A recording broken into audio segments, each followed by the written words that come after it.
بسم اللہ الرحمن الرحیم قال اللہ تعالی فی القرآن المجید اقترب للناس حسابهم وهم فی غفلۃ معرضون۔ قابل صد احترام محترم سامعین اکرام،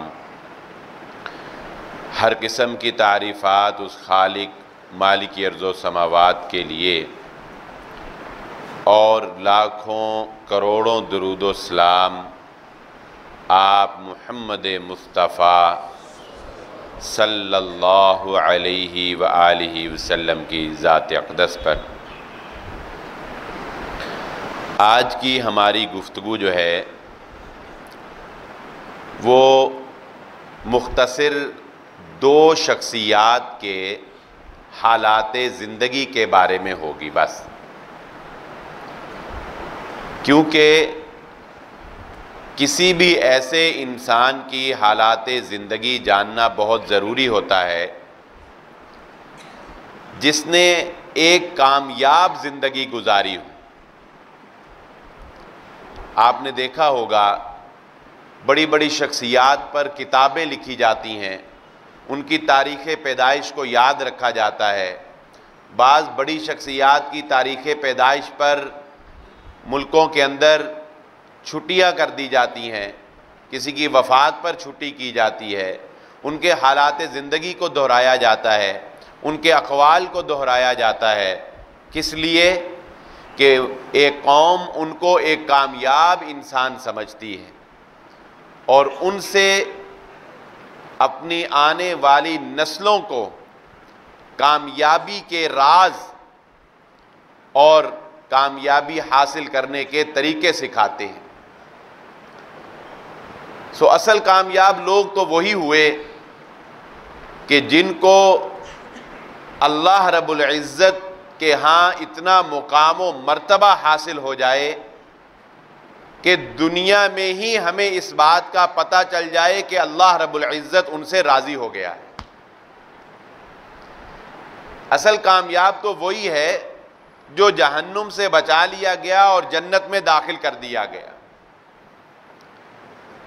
چاہے دنیاوی اعتبار سے اس نے کتنی ہی درویشی اور سادگی کی زندگی کیوں نہ گزاری ہو۔ تو آج انہی ایسے ہی دو اشخاص کا میں نے انتخاب کیا ہے جن کے حالات زندگی آپ کے سامنے رکھوں گا، جن سے ہمیں یہ اندازہ ہو جائے گا کہ وہ لوگ بھی کامیاب ہیں جنہوں نے دنیا کی نعمتوں کو، دنیا کے ناز، دنیا کے نخرے، دنیا کی شان و شوکت کو باوجود اس کے کہ وہ ان کے پاؤں کے نیچے تھی اس کو روند ڈالا، ترک کر دیا۔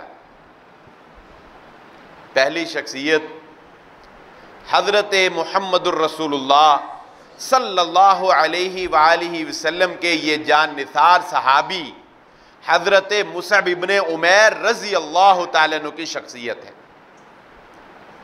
حضرت مصعب رضی اللہ تعالیٰ عنہ مکے کے ان اشخاص میں شامل ہوتے تھے جو اپنے پاؤں میں وہ جوتا پہنا کرتے تھے جو جوتا عام انسان کو پہننے کی اجازت ہی نہیں تھی، صرف امراء اور سردار لوگ ہی وہ جوتا پہن سکتے تھے، جو جوتا حضرت مصعب ابن عمیر رضی اللہ تعالیٰ عنہ عام پہنا کرتے تھے۔ شام سے بطور خاص حضرت مصعب رضی اللہ تعالیٰ عنہ کا جوڑا سل کے آتا تھا اور اتنا خوشبودار، اور وہ خوشبو کا استعمال کیا جاتا تھا کہ مکے کی جس گلی سے یہ گزر جاتے تھے لوگوں کو پتہ چل جاتا تھا کہ مصعب ابن عمیر گزر کے گئے۔ شان و شوکت کے اعتبار سے ایسی نمایاں زندگی، اور اس کے ساتھ ساتھ اللہ رب العزت نے حسن عطا کیا، خوبصورتی عطا کی، اور اپنے خاندان کے ہی نہیں، اپنے ماں باپ کے ہی نہیں بلکہ مکے والوں کے اندر ایک لاڈلی شخصیت تصور کی جاتی تھی، ایک لاڈلا بچہ، ایسے نعمتوں کے اندر اور پھولوں کی طرح زندگی گزارنے والی یہ شخصیت حضرت مصعب ابن عمیر رضی اللہ تعالیٰ عنہ کی شخصیت تھی۔ لیکن محمد الرسول اللہ صلی اللہ علیہ وآلہ وسلم کے دربار میں حاضر ہوئے، حق بات کو سن لیا اور اس کو سننے کے بعد تسلیم کر لیا، نبی صلی اللہ علیہ وآلہ وسلم پر ایمان لے آئے۔ ابتدا میں اپنے ایمان کو، اپنے مسلمان ہونے کو چھپائے رکھا، لیکن پھر ایک دن نماز پڑھتے ہوئے کسی نے دیکھ لیا اور اس نے جا کر ان کے خاندان والوں کو، ماں باپ کو خبر کر دی کہ تمہارا وہ لاڈلا بیٹا جسے تم نے بڑے ناز سے پالا ہے وہ تو مسلمان ہو گیا ہے، وہ تو محمد الرسول اللہ صلی اللہ علیہ وسلم پر ایمان لے آیا ہے۔ اسی بچے کو، وہ جو لاڈلا بچہ تھا، وہ جو خاندان کا تارا تھا، اسی بچے کو خاندان والوں نے قید کر دیا، ہر قسم کی نعمت چھین لی گئی، اچھا لباس پہننے کی اجازت نہ رہی، حتیٰ کہ ایک وقت وہ بھی آیا، محمد الرسول اللہ صلی اللہ علیہ وآلہ وسلم کی خدمت میں حاضر ہوئے تو ایک ٹاٹ کا کپڑا لپیٹا ہوا اور اس پہ بھی پیوند لگے ہوئے، اور تاریخ لکھنے والوں نے لکھا کہ جب صحابہ اکرام نے، جو محمد الرسول اللہ صلی اللہ علیہ وآلہ وسلم کے دربار میں موجود تھے، جب انہوں نے مصعب ابن عمیر رضی اللہ تعالیٰ عنہ کی اس حالت کو دیکھا تو اپنے سروں کو جھکا لیا۔ اتنا حوصلہ نہیں ہو سکا کہ وہ شخص جس کو آج تک ہم نے بہترین لباس میں دیکھا ہے، جس کو آج تک ہم نے معطر کرتے میں دیکھا ہے، آج اس کی یہ حالت، اپنے سروں کو جھکا لیا، کسی نے سر اٹھا کے مصعب ابن عمیر رضی اللہ تعالیٰ عنہ کی طرف نہیں دیکھا۔ رسول اللہ صلی اللہ علیہ وآلہ وسلم نے ارشاد فرمایا، دیکھو یہ وہ شخص ہیں کہ جس کے پاس دنیا کی ہر نعمت اور وقت کی ہر ضرورت اس کے پاس موجود تھی، لیکن اللہ رب العزت کی محبت نے اس کو دنیا سے غافل کر دیا ہے، دنیا کی محبت اس کے دل سے نکال پھینکی ہے۔ اندازہ لگائیں ایسے درویش، اور پھر یہی وہ شخصیت ہیں کہ محمد الرسول اللہ صلی اللہ علیہ وآلہ وسلم کے پاس جس وقت مدینہ سے وفد آیا اور آ کر انہوں نے کہا کہ ہم ایسا آدمی چاہتے ہیں کہ آپ ہمیں پڑھانے کے لیے، قرآن پڑھانے کے لیے ہمیں کوئی قاری دیں، تو نبی صلی اللہ علیہ وآلہ وسلم نے مدینہ میں اپنی اسلامی تعلیمات کو فروغ دینے کے لیے اور لوگوں کو قرآن سکھانے کے لیے جن کو بھیجا وہ حضرت مصعب ابن عمیر رضی اللہ تعالیٰ نے 1 سال تک مدینہ میں لوگوں کو قرآن پڑھایا، حتیٰ کہ سال بعد مدینے والے دوبارہ ان کی معیت میں آئے اور محمد الرسول اللہ صلی اللہ علیہ وآلہ وسلم سے معاہدہ کر لیا، اور اس معاہدے کے نتیجے میں ہی پھر محمد الرسول اللہ صلی اللہ علیہ وسلم مکہ سے ہجرت کر کے مدینہ چلے گئے۔ اور اختصار کے ساتھ بات کو آگے لے کر چلتے ہیں، غزوہ بدر میں شرکت کی، اور اس کے بعد غزوہ احد میں مسلمانوں کا جو سب سے بڑا علم، سب سے بڑا جھنڈا جو تھا وہ حضرت مصعب ابن عمیر رضی اللہ تعالیٰ عنہ کے ہاتھ میں تھا۔ جواں مردی سے لڑتے ہوئے جس وقت ایک وقت وہ بھی آیا جب مسلمان حضرت خالد ابن ولید رضی اللہ تعالیٰ عنہ کے اس حملے کی وجہ سے جب گھاٹی کو چھوڑ دیا، حضرت خالد رضی اللہ تعالیٰ نے پیچھے سے حملہ کر دیا، مسلمان جو ہے وہ پریشان ہو گئے، بکھر گئے، تب حضرت مصعب بن عمیر رضی اللہ تعالیٰ پر ایک کافر نے وار کیا اور جھنڈا دائیں ہاتھ میں پکڑا تھا، اس نے یہ بازو کاٹ دیا، اس جھنڈے کو اپنے بائیں ہاتھ میں پکڑ لیا، اس نے دوسرا وار کیا، یہ بازو بھی کاٹ دیا، اپنے سینے کے ساتھ جھنڈے کو لگا کر اسی ٹوٹی بازوؤں کے ساتھ اس کو سہارا دیا، بالآخر اس نے اتر کر نیزہ جو ہے وہ آپ کے سینے میں مارا اور حضرت مصعب بن عمیر رضی اللہ تعالیٰ عنہ شہید ہو گئے۔ وہ جھنڈا آپ کے بھائی نے آ کر بعد میں تھام لیا۔ اور یہاں پر تو عقل حیران رہ جاتی ہے کہ اللہ والے جب دنیا کو ترک کرنے پہ آئے، جب دنیا کو چھوڑنے پر آئے تو کیسی انہوں نے درویشی اختیار کی کہ آپ کی لاش مبارک احد کے میدان میں پڑی ہوئی ہے اور صحابہ کرام محمد الرسول اللہ صلی اللہ علیہ وآلہ وسلم کے پاس جا کر کہتے ہیں اللہ کے نبی صلی اللہ علیہ وسلم آپ کے جان نثار صحابی حضرت مصعب بن عمیر رضی اللہ تعالیٰ عنہ کے جسم کو ڈھانپنے کے لیے ہمارے پاس مکمل کپڑا نہیں ہے، اگر ان کی چادر ان کے پاؤں کے اوپر ڈھانپتے ہیں تو ان کا چہرہ ننگا ہو جاتا ہے، اور اگر ان کے چہرے کو ڈھانپتے ہیں تو ان کے پاؤں ننگے ہو جاتے ہیں۔ بتائیے ہم ان کو کس طرح کفن دے کر ان کو سپرد خاک کر دیں؟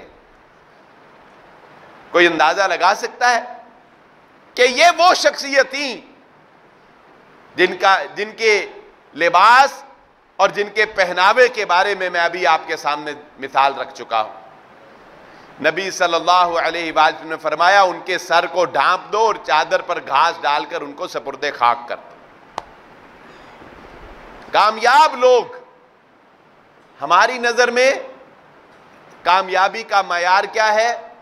ٹھاٹ باٹ ہو، گاڑی سے اترے تو 4-5 آدمی آگے پیچھے چلنے والے ہوں، واقفیت بہت زیادہ ہو، فیس بک پر فین لائکس بہت زیادہ ہوں، ویورز بہت زیادہ ہوں، بھلے وہ انسان پرلے درجے کا مجرم ہو، دھوکے باز ہو، فراڈ کرتا ہو، جو کچھ مرضی کرتا ہو، ہم کامیابی کا معیار آج اسے سمجھ بیٹھے ہیں کہ جس کی ٹھاٹ باٹ زیادہ ہو وہ بڑا کامیاب ہے۔ یہ ہیں کامیاب لوگ، حقیقی کامیاب، جن کو دنیا میں اللہ رب العزت یہ خطاب دے رہے ہیں کہ تمہارا رب تم سے راضی ہو گیا اور تم اپنے رب سے راضی ہو گئے ہیں۔ اور دوسری شخصیت، اختصار کے ساتھ ان کا تذکرہ بھی آپ کے سامنے کرتا چلوں، وہ صحابی نہیں ہیں۔ اس کا انتخاب میں نے اس لیے کیا کہ ان کو یہ اعزاز حاصل ہے کہ وہ صحابی نہیں ہیں، اور ہم جانتے ہیں صحابی کون ہے؟ جس نے اسلام کی حالت میں محمد الرسول اللہ صلی اللہ علیہ وآلہ وسلم کے چہرہ کا دیدار کیا ہو اور اسی حالت میں اسے وفات موت آئی ہو، لیکن مقام اللہ نے ایسا دیا، نام کیا ہے؟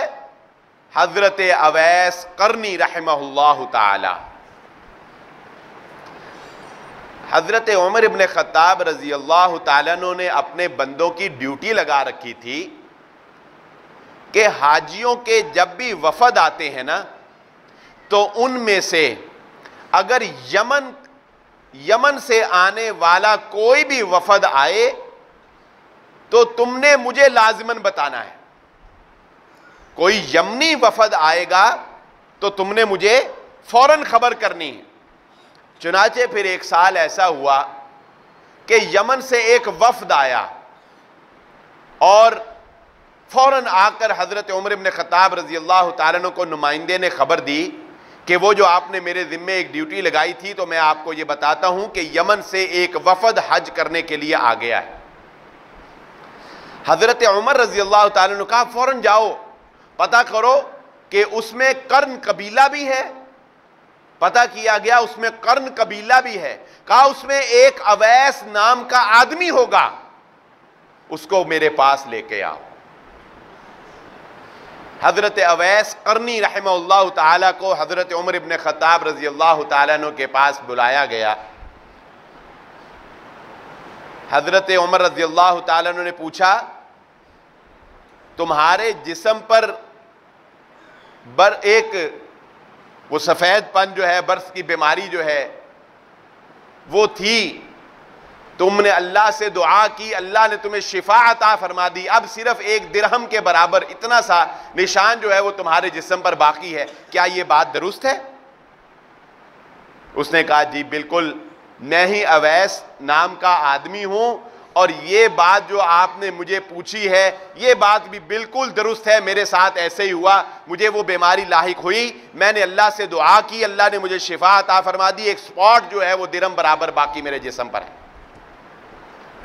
اب ذرا مقام و مرتبے کا اندازہ لگائیں، حضرت عمر رضی اللہ تعالیٰ عنہ جیسی شخصیت جن کا محل تو اللہ کے نبی صلی اللہ علیہ وآلہ وسلم پہلے ہی جنت میں دیکھ آئے ہیں اپنے محل کے سامنے، اب ان کو کیا کہہ رہے ہیں؟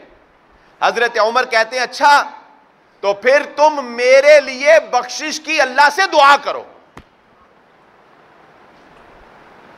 یہاں ہمیں یہ بھی پیارا نقطہ مل جاتا ہے کہ اللہ کے نبی صلی اللہ علیہ وسلم نے یہ نہیں کہا تھا عمر اس سے کہنا تمہاری خلافت کی لمبے ہونے کی دعا کریں، تم لمبی دیر خلافت کرو، لمبی دیر حکمران رہو، تمہاری کرسی کوئی نہ ہلا سکے، دعا کرنا تمہیں بہت مال ملے۔ کیا دعا کا طریقہ سکھایا؟ اس سے کہنا تمہارے لیے بخشش کی دعا۔ عمر کہنے لگے اویس میرے لیے بخشش کی دعا کرو۔ حیران ہکے بکے خلیفہ وقت امیر المومنین عمر ابن خطاب خلیفہ ثانی عشرہ مبشرہ مجھے کہہ رہے ہیں۔ حضرت عمر رضی اللہ تعالیٰ عنہ نے پھر راز کھولا اور کہا یہ بات میں اپنی طرف سے نہیں کہہ رہا، مجھے محمد الرسول اللہ صلی اللہ علیہ وآلہ وسلم نے کہا تھا عمر تمہارے پاس جب اویس آئے گا تو اس سے اپنے لیے بخشش کی دعا کروانا۔ دعا کروائی۔ یہاں پر ذرا رک جائیے، آگے بعد میں چلتے ہیں، یہاں پر ذرا رک جائیے اور یہ جانیے کہ حضرت اویس قرنی رحمہ اللہ تعالی کو یہ مقام ملا کیسے؟ اتنا عظیم انسان صحابی کیوں نہیں بن سکا؟ اتنا عظیم انسان نبی صلی اللہ علیہ وآلہ وسلم کی زندگی میں موجود تھے، زندہ تھے، پتا تھا اللہ کے نبی صلی اللہ علیہ وسلم کی نبوت کا، مسلمان تھے، لیکن آ کر سفر کر کے نبی صلی اللہ علیہ وآلہ وسلم کا دیدار کیوں نہیں کر سکے؟ تو اس لیے نہیں کر سکے کہ حضرت اویس قرنی رحمہ اللہ تعالی اپنی ماں کی خدمت میں اس قدر مصروف تھے کہ ماں کی خدمت کی وجہ سے سفر کرنے کا موقع نہیں مل سکا۔ ماں کی خدمت کی وجہ سے سفر نہیں کر سکے، اور یہ مقام و مرتبہ مل گیا کہ امیر المومنین ان سے دعا کر رہے ہیں، کس لیے؟ کیونکہ اویس اپنی ماں کا بڑا خدمت گزار تھا۔ صحابی نہیں بن سکے، کس وجہ سے؟ ماں کی خدمت کی وجہ سے، لیکن اللہ رب العزت نے کیسا مقام عطا کر دیا، کیسا شرف عطا کر دیا کہ صحابی سے دعا کروا لی، صحابی کو کہا اس سے اپنے لیے دعا کروا لو۔ ماں باپ کی خدمت کرنا، ماں باپ کی تابعداری کرنا، ماں باپ کی فرما برداری کرنا انسان کو اس مقام تک پہنچا دیتا ہے کہ اس کی دعائیں قبول ہونے لگتی۔ آج ہم سوچتے ہیں نا ہماری دعائیں قبول کیوں نہیں ہوتی؟ آج ہم سوچتے ہیں کہ ہماری دعائیں قبول کیوں نہیں ہوتی؟ تو وہ اسی لیے قبول نہیں ہوتی کہ جہاں ہم میں اور بہت سے عیب ہیں، ہماری کمائی حلال نہیں ہے، ہمارا رزق جو ہے وہ حرام کا ہے، اور بہت سی ہیں، اس میں ایک یہ بھی ہے کہ ہم اپنے ماں باپ کے خدمت گزار نہیں رہے۔ ماں کی خدمت کریں اگر آپ چاہتے ہیں کہ آپ کی دعائیں قبول ہوں، جس طرح حضرت اویس قرنی رحمہ اللہ تعالیٰ کی دعائیں قبول ہوئی۔ حضرت عمر ابن خطاب رضی اللہ تعالیٰ عنہ نے کہا آپ جیسی شخصیت درویشی کی زندگی گزار رہی ہیں، اب آپ کہاں جانا چاہتے ہیں؟ انہوں نے کہا کہ میں اب عراق کے علاقے کوفہ میں چلا جاؤں گا۔ حضرت عمر رضی اللہ تعالیٰ نے کہا کہ میں آپ کے لیے ایک خط جو ہے وہ لکھ دیتا ہوں، آپ جا کے گورنر کو دیجئے گا، کوئی آپ کے وہ تعاون کرے گا، کوئی آپ کے ساتھ کوئی پروٹوکول آپ کو دے گا، کوئی عہدہ کوئی آپ کے لیے انتظامات کرے گا۔ حضرت اویس نے کہا نہیں، مجھے کسی رکے کی ضرورت نہیں، کسی کارڈ کی ضرورت نہیں، کسی چٹھی کی ضرورت نہیں، چلے گئے۔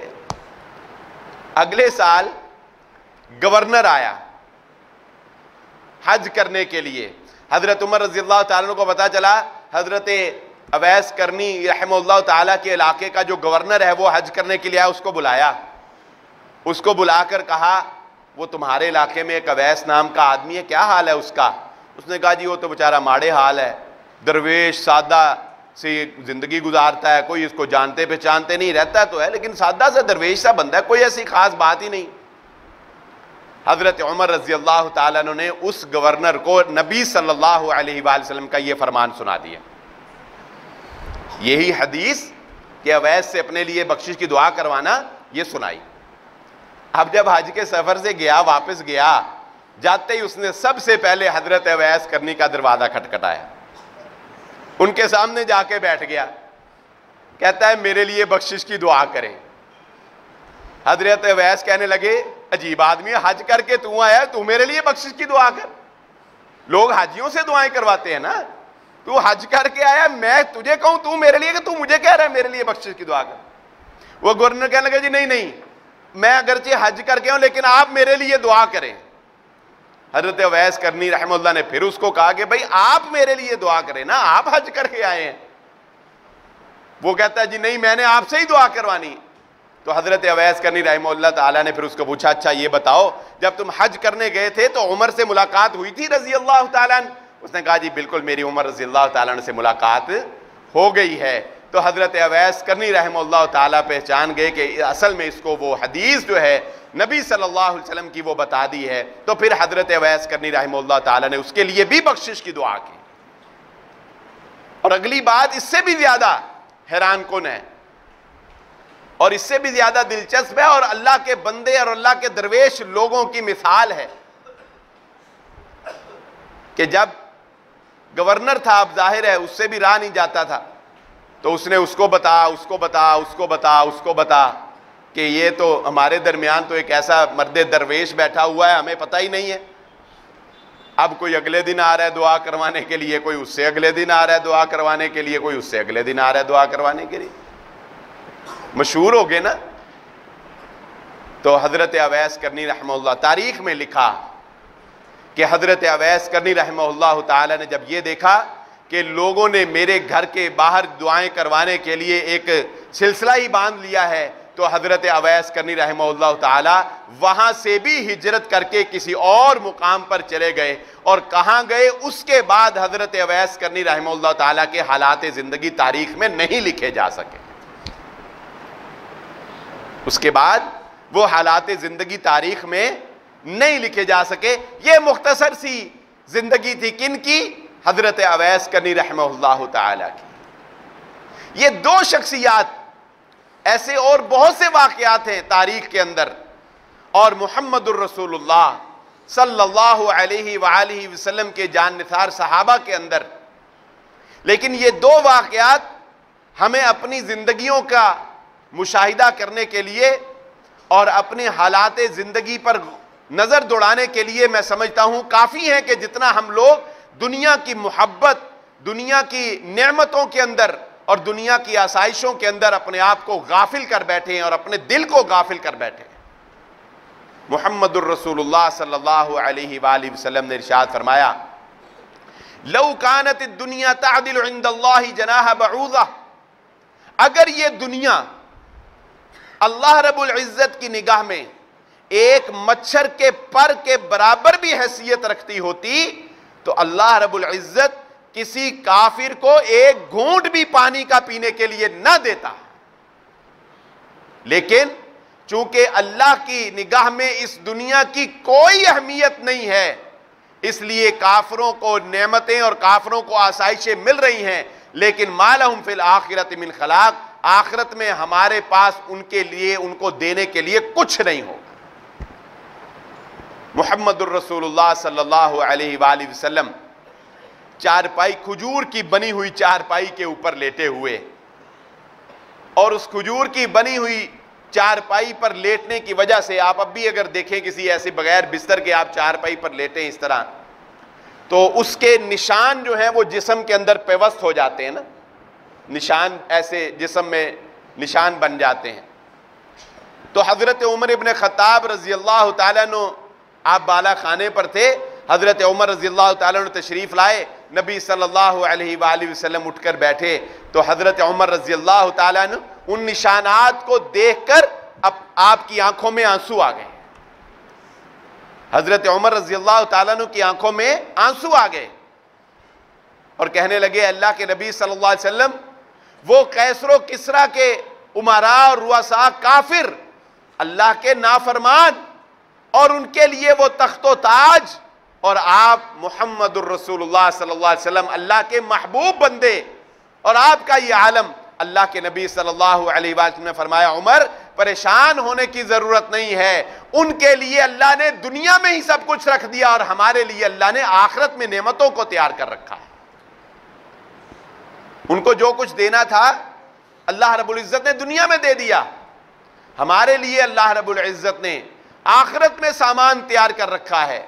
اور محمد الرسول اللہ صلی اللہ علیہ وآلہ وسلم نے اس کی مثال اس طرح دی کہ فرمایا اگر تم دیکھنا چاہو کہ دنیا کی مثال آخرت کے مقابلے میں کیا ہے، تو اپنی ایک انگلی کو ایسے سمندر میں ڈالنا، اور سمندر میں ڈال کے اس انگلی کو نکال لو باہر،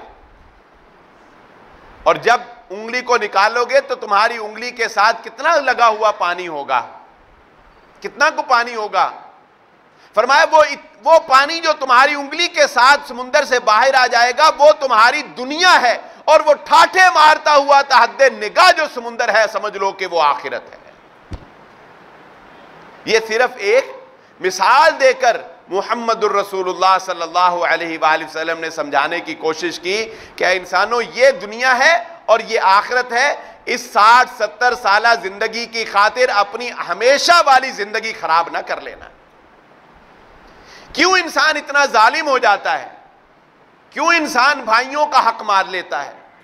کیوں انسان بیواؤں کا مال چھین لیتا ہے؟ کیوں ہم لوگ اپنی بیٹیوں کو اس کا حق نہیں دیتے؟ کیوں ہم لوگ اپنی بہنوں کو ان کا حق نہیں دیتے؟ صرف اس لیے کہ یہ چند روز کی زندگی ہم سکون سے گزار لیں، یا مال و متاع کے ساتھ گزار لیں، یا اچھی گاڑیوں میں گھوم لیں، اچھی کوٹھیوں میں زندگی گزار لیں، اور لوگوں کا حق مار کے، لوگوں کے اوپر ظلم کر کے، لوگوں کے ساتھ زیادتی کر کے، چھریاں چلا کر۔ میرے خالو ڈاکٹر ہیں، ان سے میں پچھلے دنوں ان کی طرف گیا، میں نے کہا جی ڈاکٹر بڑے ظالم ہیں، بہت چھری پھیرتے ہیں، نیک آدمی ہے وہ مجھے کہنے لگے بلال بیٹا بات یہ ہے آج کے دور میں چھری صرف وہی نہیں پھیر رہا جس کے پاس چھری نہیں ہے، جس کے پاس وسائل ہیں، جو بے ایمانی کر سکتا ہے، جو دھوکہ دے سکتا ہے، جس کے پاس دغا کرنے کے وسائل موجود ہیں، وہ لوٹے گا بھی، بے ایمانی بھی کرے گا، دھوکہ بھی دے گا۔ انسانیت کی خدمت کرنا یہ ہمارے اندر سے ختم ہو گیا، اور اس کے ختم ہونے کی ایک ہی وجہ نظر آتی ہے، آخرت کا خوف، آخرت کی حیثیت اور مقام کا دل سے ختم ہو جانا، اور دنیا کو ہی سب کچھ سمجھ لینا۔ جو اقبال نے کہا تھا نظر کو خیرہ کرتی ہے چمک تہذیب حاضر کی، یہ صناعی لیکن جھوٹے نگوں کی ریزہ کاری ہے۔ وَمَا الْحَيَاةُ الدُّنْيَا إِلَّا مَتَاعُ الْغُرُورِ۔ اللہ رب العزت فرماتے ہیں دنیا کی زندگی سوائے اس کے اور کیا ہے کہ یہ ایک دھوکہ ہے، یہ ایک دھوکہ ہے۔ دھوکہ کیا ہوتا ہے؟ حقیقت میں جو نظر آ رہا ہو پسے پشت وہ بات نہ ہو۔ نظر آتی ہے دنیا بڑی خوبصورت، بڑی رونق، بڑی چمک دمک، لیکن حقیقت میں یہ کچھ بھی نہیں۔ اور ابتدا میں جو میں نے آیت آپ کے سامنے پڑھی اقترب للناس حسابهم وهم فی غفلۃ معرضون، لوگوں تمہارا حساب تو تمہارے سر پہ آن پڑا ہے، حساب تو قریب ہے، کسی وقت بھی بلاوا آ سکتا ہے۔ موت ہی تو واحد ایسی چیز ہے جس کے بارے میں تمہیں علم نہیں ہے کہ یہ کب آ جائے گی، تمہاری ساری پلاننگ، تمہارا سارا کچھ ادھورا رہ جائے گا۔ کلا اذا بلغت التراق وقیل من راق وظن انہ الفراق والتفت الساق بالساق الی ربک یومئذ المساق۔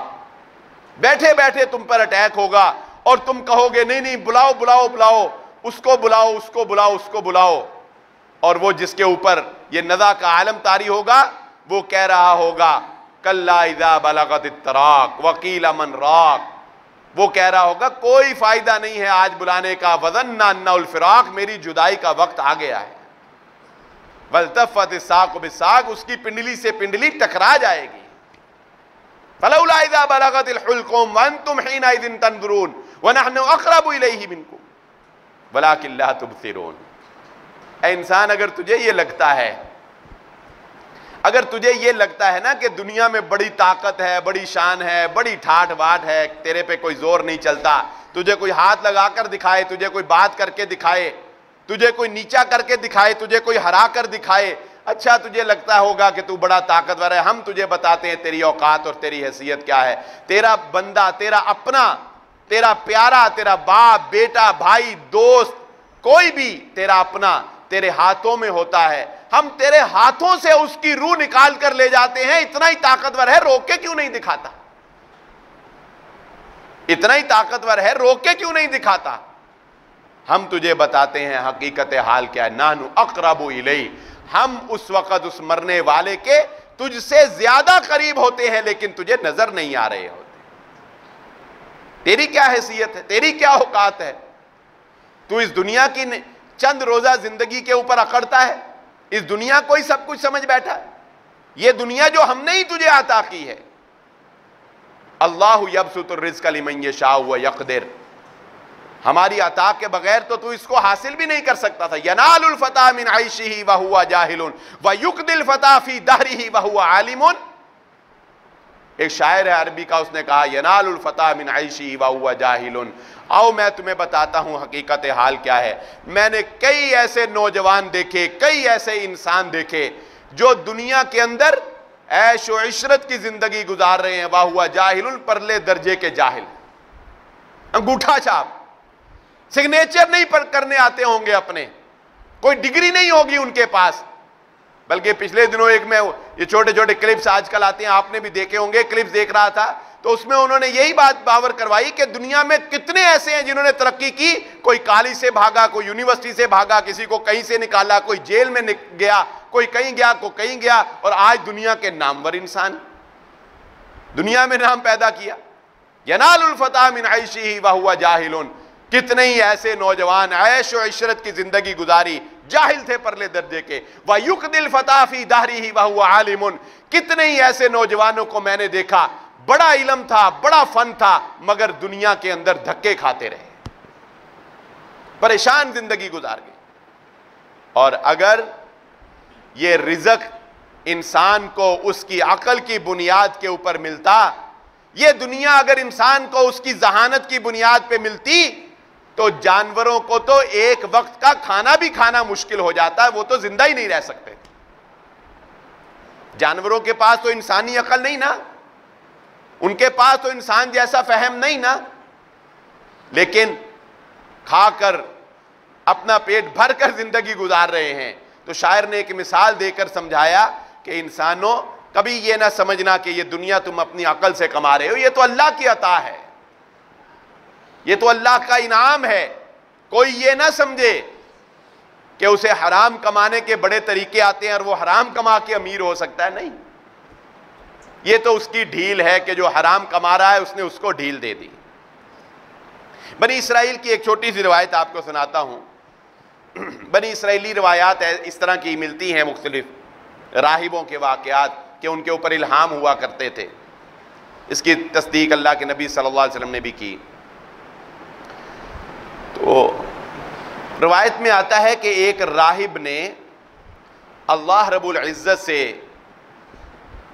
یہ دعا کی، یا یہ ایک اپنا التجا رکھی کہ یا اللہ، میں دیکھتا ہوں کہ دنیا میں اس وقت تیری نافرمانی ہی نافرمانی ہو رہی ہے، ہر جگہ تیری نافرمانی ہو رہی ہے، لیکن اس کے مقابلے میں یہ دیکھ رہا ہوں کہ تیرا کوئی عذاب برستا ہی نہیں. ہم بھی کہتے ہیں نا اکثر کہ یار ایڈا وڈا انہیں گناہ کیتا ہے، وہ دیتے ان کو عذاب ہی آئے گا. یا ہم یہ کہتے ہیں کہ یہ اتنی بڑی گمراہی اور اتنا ہو گیا، اب کسی عذاب کا انتظار کرو. ایسے جملے ہم بھی زبان زد عام استعمال کرتے ہیں. تو اس نے کہا یا اللہ، میں تجھ سے یہ جاننا چاہتا ہوں کہ اتنی نافرمانی کے باوجود کوئی پکڑ نہیں، کوئی گرفت نہیں، تو اسے یہ بتایا گیا الہام کے ذریعے، خواب کے ذریعے، جیسے بھی بتایا گیا، اسے یہ بتایا گیا کہ کیا تو دیکھتا نہیں ہے کہ ہم نے لوگوں کی عبادتوں میں سے حلاوت ایمان کو نکال لیا ہے۔ لوگ عبادت کرتے ہیں، انہیں عبادت کا مزہ نہیں آتا۔ سب سے پہلے جو چیز اس امت میں سے اٹھا لی جائے گی عبادت میں سے، وہ عبادت کا خشوع و خضوع ہوگا۔ نماز پڑھتے ہوئے خیالات کا منتشر رہنا، کوئی ادھر سوچ آ رہی ہے، کوئی ادھر سوچ آ رہی ہے، کوئی ادھر سوچ آ رہی ہے، نماز پڑھی جلدی جلدی اور بس ایک بوجھ سمجھا کہ ایک فرض ہے، بس کسی طرح ادا ہو جائے، میری جان چھوٹ جائے۔ نماز پڑھی اور حلاوت نہ محسوس ہوئی، ایمان محسوس نہ ہوا۔ نماز پڑھی اور اس نے بے حیائی سے نہ روکا، غلط کاموں سے نہ روکا، حرام کاریوں سے نہ روکا، تو اللہ رب العزت نے کہا کیا یہ میرا عذاب نہیں کہ لوگ اگر گناہ کر رہے ہیں تو میں نے بھی پھر اپنی حلاوت نماز اور عبادت میں جو میرا قرب انہیں حاصل ہونا تھا وہ میں نے بھی چھین لیا ہے۔ کیا یہ میرا عذاب نہیں کہ جو انسان جس گناہ کے اوپر لگا ہوا ہے، اللہ یستہزئ بہم ویمدہم فی طغیانہم یعمہون، کہ جو جس گناہ کے اوپر لگا ہوا ہے ہم نے اس کو اسی پر خوش کر دیا، ہم نے اس کو اسی پر خوش کر دیا۔ کیا معنی؟ کہ اچھا اگر لوگ سود کھا رہے ہیں تو ہم نے بھی ان کی رسیاں ڈھیلی کر دی، وہ سود کھا کے سمجھتے ہیں ہم بڑی اچھی زندگی گزار رہے ہیں۔ کوئی ناچ گانا سن رہا ہے تو وہ سمجھتا ہے ناچ گانا سن کے میں سویا ہوں، بڑی سکون کی نیند آئی ہے رات کو۔ ٹھیک ہے، اللہ رب کہتے ہیں ٹھیک ہے، پھر جیسے تم ویسے ہی ہم نے تمہارے ساتھ سلوک کر دیا۔ تو آج کی گفتگو کا لب لباب اور خلاصہ سمجھ لیجئے، دو شخصیات کی زندگی کا مثال آپ کے سامنے رکھ دی اور اس کے بعد اسی سے ملتی جلتی روایات اور نچوڑ آپ کے سامنے رکھ دیا کہ اپنے دلوں سے اس دنیا کی محبت کم کیجئے، اس دنیا کی خاطر اپنی عاقبت خراب نہ کیجئے، اس دنیا کے اندر حلال کمائیں، لوگوں کا حق نہ ماریں، درویشی اور سادگی کی زندگی گزاریں۔ اللہ رب العزت سے دعا ہے اللہ مجھے اور آپ کو جو کہا اور جو سنا سمجھنے کی اور عمل کرنے کی توفیق عطا فرمائے۔